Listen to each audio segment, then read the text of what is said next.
கரூர்ல ஒரு முப்பெரும் விழா நடந்திருக்கிறது. அது முப்பெரும் விழாவா முற்றிலும் பொய்கள் விழாவான்னு எனக்கு தெரியல.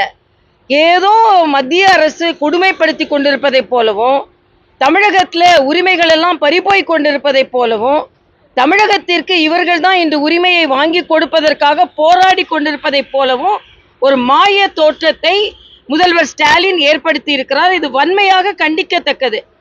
நான் கேட்கிறேன், இன்னைக்கு மட்டுமே 127.5 கோடி ரூபாய் உள்ளாட்சி அமைப்புகளுக்காக மத்திய அரசு விடுவித்திருக்கிறது.